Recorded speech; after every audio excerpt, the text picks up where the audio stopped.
Ordinary reading is when you are reading for yourself and nobody's actually interfering with you in a way.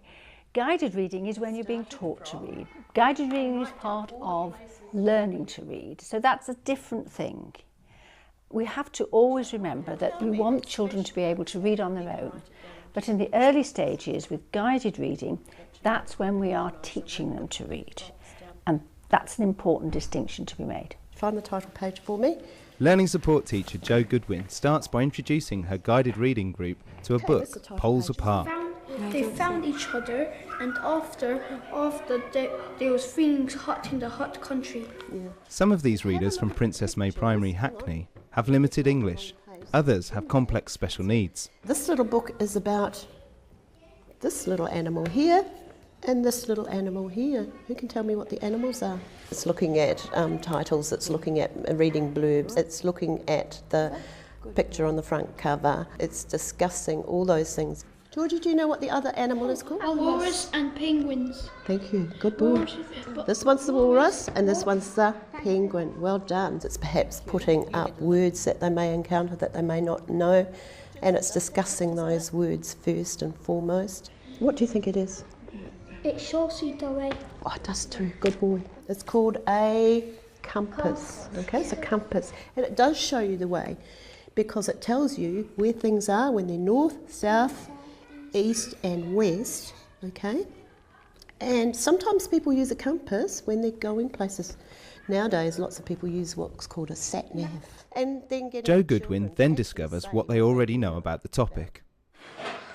Georgie, what do you think a pole is? A pole is where the penguins live, but polar bears live on top of there. Good boy, that's good thinking. I use a lot of concrete materials for them to actually understand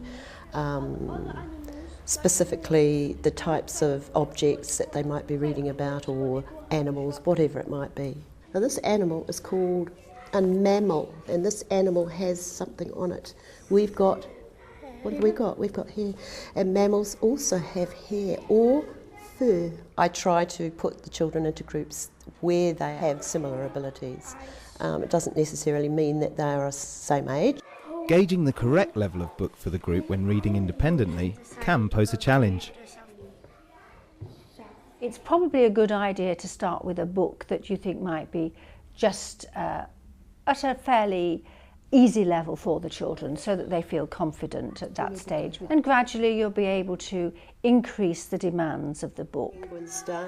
Jo Goodwin often devises her own reading support materials to help her pupils navigate the text. These little things here are to help you when you're reading this story.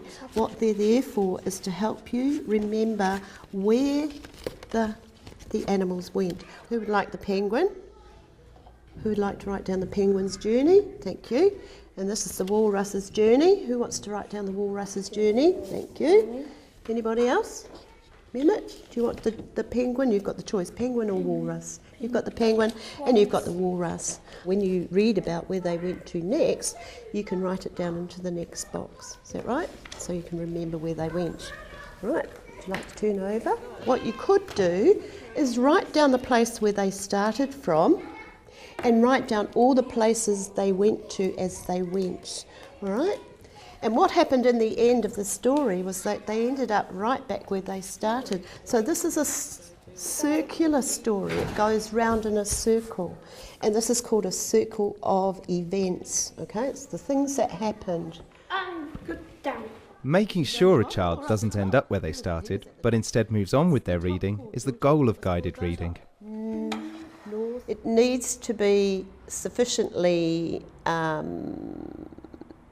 easy, but not too easy for them, so that it's not a complete challenge. And they need to be motivated in some way to actually enjoy what they're reading, be it through pictures that you produce or other artefacts that you produce as well. So you're actually scaffolding them into enjoying what they're going to be reading, hopefully.